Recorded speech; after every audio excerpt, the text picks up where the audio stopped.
Assalamualaikum dan salam Sarawak Maju Makmur. Anda bersama saya Lia Amira Anoribus. Fokus utama, Sarawak dijangka mengekspor tenaga elektrik sehingga 1,000 megawatt ke Singapura menjelang tahun 2032. Menurut Menteri Utiliti dan Telekomunikasi Sarawak, Datuk Seri Julaihi Narawi, perkara ini telah dipersetujui antara Kerajaan Malaysia dan Singapura. Projek ini melibatkan pemasangan kabel dasar laut yang dianggarkan panjangnya 720 km dari Tondong, Sarawak terus ke Changi, Singapura. Interconnection kabel dasar laut tersebut akan merentasi koridor Muri Midai Indonesia. Perjanjian berkaitan koridor Muri Midai ini telah ditandatangani oleh Malaysia dan Indonesia pada tahun 1983. Beliau berkata demikian dalam ucapan penggulungan kementeriannya semasa persidangan Dewan Undangan Negeri Dun Sarawak ke-19 pada Isnin. Tambahnya, 80% kabel tersebut dianggar akan merentasi koridor Muri Midai Indonesia, manakala 20% lagi akan melalui perairan Malaysia dan Singapura.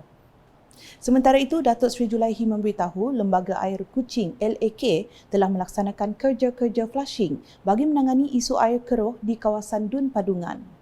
Jelasnya kerja-kerja tersebut telah dijalan di kawasan Kampung Wira, Taman Kenyalang dan Bintawak yang secara tidak langsung menyebabkan aduan berkurangan. Tegasnya LAK akan terus mempergiatkan lagi kerja-kerja flushing di kawasan bawah seliaannya secara berjadual. So when there is no problem and if the problem are solved, I think we should appreciate and grateful and say thank you to our water agencies so that we make them more motivated in the near future. So janganlah kita hanya apabila masalah timbul kita maklumkan kepada mereka segera untuk dilaksanakan. But then when the problem is solved, I think it is good to say thank you very much to our water agencies. Manakala bagi menangani gangguan bekalan air yang berlaku di Semabak pula, katanya pihak LAK juga telah menyiapkan penggantian saluran paip air lama di 4 lorong iaitu di lorong 2, 3, 5 dan 8. Lembaga Air Kuching akan meneruskan pelaksanaan ke 7 lorong yang lain secara berperingkat-peringkat. Di samping itu, saluran paip air lama pelbagai saiz akan dinaik taraf dan diganti secara berfasa di kawasan liputan Lembaga Air Kuching.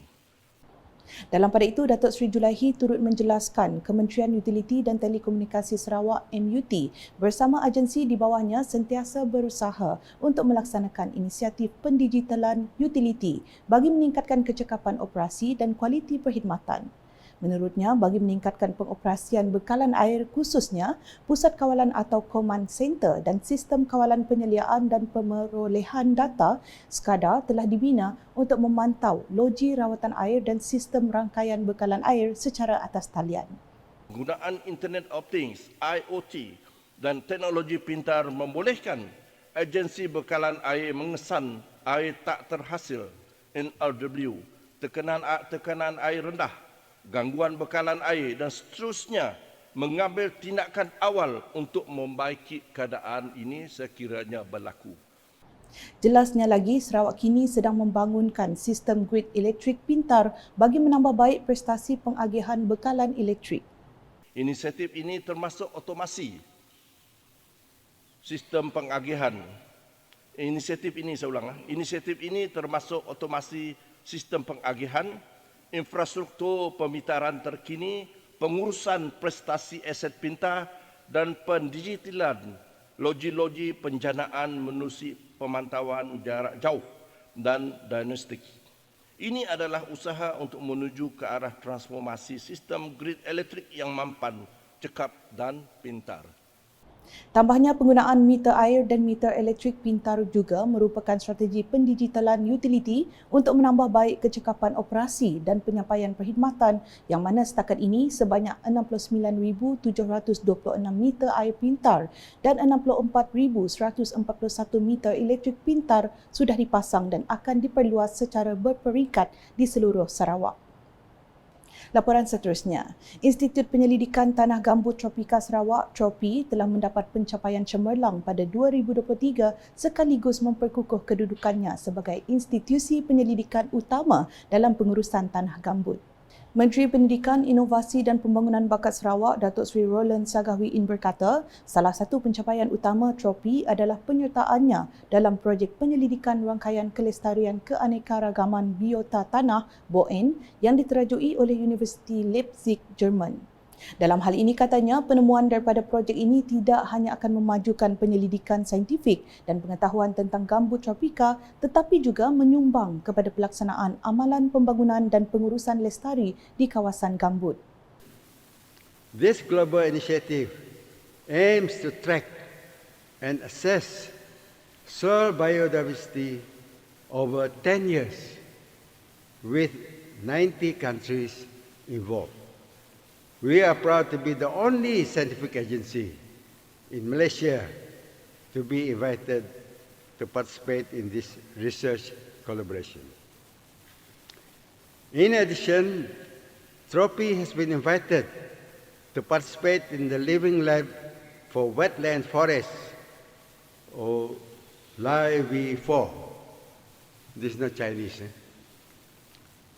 Project and the Pitland N20. This in honor of my constituency of N20 Darat. But actually, Mr. Speaker, it is read as N2O, not N20. Meaning nitrous oxide. It is an international collaboration with the University of Tartu in Estonia, the University of Helsinki in Finland, and the Karlsruhe Institute of Technology in Germany. These projects are funded by the prestigious European Research Council, ERC, and aim to gain a comprehensive understanding of methane and nitrous oxide emissions from global peatlands, that is, between temperate and tropical peatlands. Beliau berkata demikian semasa sesi penggulungan kementeriannya pada persidangan DUN Sarawak ke-19 pada Isnin. Ahli Dewan Undangan Negeri Adun Tarat itu menambah, selain kerjasama penyelidikan antarabangsa, tropi juga telah mencapai akreditasi ISO 17025 untuk makmal kimianya. Establishing an ISO 17025 accredited chemistry laboratory is essential to support the Sarawak Environmental Bill, which has just been passed by this Honourable House, by this August House. Such a laboratory that meets international standards plays a crucial role in improving the verification and validation of carbon credits. This will also ensure that Sarawak's climate change efforts are based on sound science and reliable data to achieve our net zero carbon emissions by 2050. Manakala Datuk Seri Roland Sagah berkata, Institut Pengajian Tinggi dan Latihan Teknikal Sarawak melonjak ke tahap baru yang didorong oleh inovasi, penarikan pelajar antarabangsa dan penyediaan tenaga kerja untuk pasaran masa depan. Menurutnya, 4 universiti milik Sarawak iaitu Universiti Curtin, Universiti Swinburne, Universiti Teknologi Sarawak dan College Universiti ICAT mengalami peningkatan pendaftaran yang luar biasa iaitu dari 60% hingga 300%. This is due to the introduction of affordable fees structure, especially for deserving students. I must thank YASA Sarawak and the respective universities for the fee structure which has made the universities affordable to more students from different income backgrounds. Despite the introduction of fee structure to local students, our universities remain attractive for international students. Currently, there are altogether 735 students from various countries, such as Sweden, African countries, South Asian countries, China, and neighboring ASEAN countries. Beliau menambah penyelidikan di universiti-universiti milik Sarawak sememangnya berkembang pesat termasuk mendapat pencapaian dari segi pengiktirafan individu seperti Profesor Patrick Tan dari Universiti Swinburne yang dianugerahkan Fellow of the European Society of Cardiology. The prestigious honor is awarded to individuals who have made a significant contribution in the field of cardiology.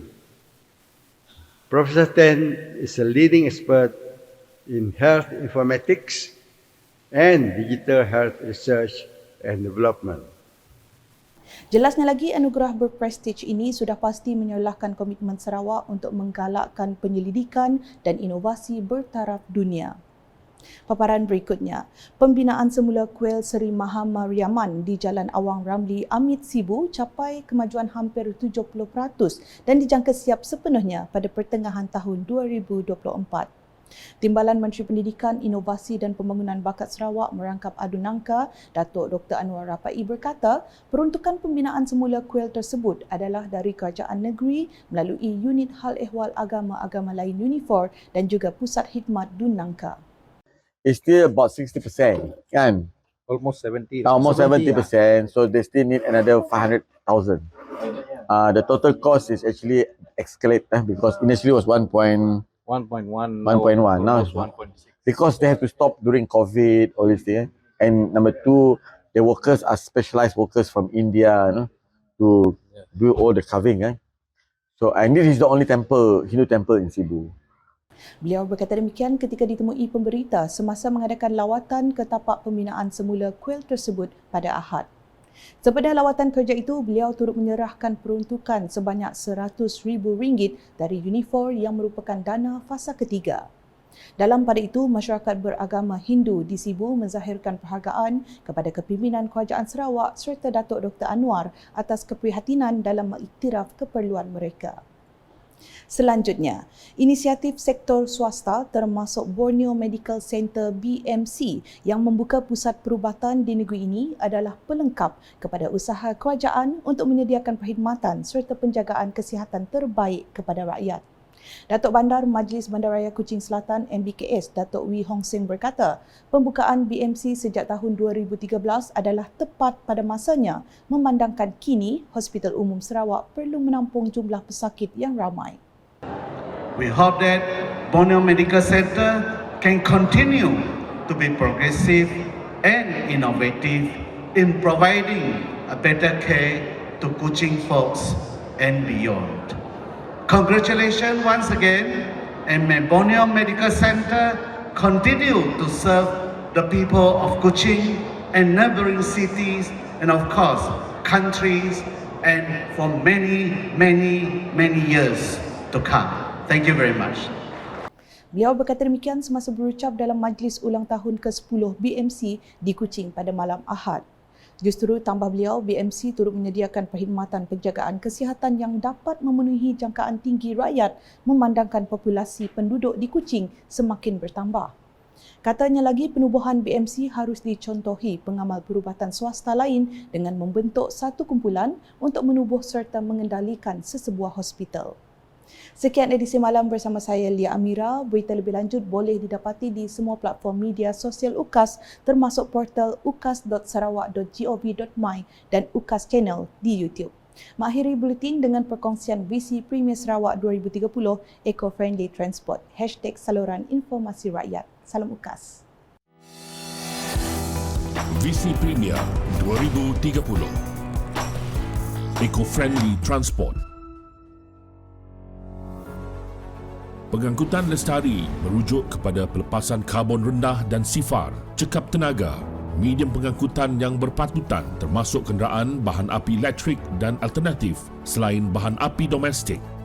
Transit aliran automasi ART dijangkakan menjadi sistem transit awam pertama di dunia menggunakan bahan api berkuasa sel yang akan bergerak di atas laluan khas. ART menjadi pusat projek sistem pengangkutan Bandar Kuching KUTS yang bermula dengan fasa 1 meliputi jarak 70 km di 3 laluan, laluan biru, laluan merah dan laluan hijau di Greater Kuching.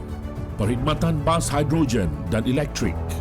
Bas hidrogen diperkenalkan pada 2019 manakala bas elektrik pada 2021 di dalam sistem pengangkutan awam bandar di Kuching. Bas-bas hidrogen dan elektrik ini juga alternatif hijau untuk para penumpang yang mempunyai kesedaran alam sekitar di samping memberi kemudahan kepada para penumpang harian. Stesen pengecasan kenderaan elektrik bakal dipasang di seluruh Sarawak bagi mengurangkan pelepasan karbon dan menggalakkan lebih ramai rakyat Sarawak untuk memiliki kenderaan elektrik. Setakat Ogos 2022, terdapat 20 stesen pengecasan awam di Kuching.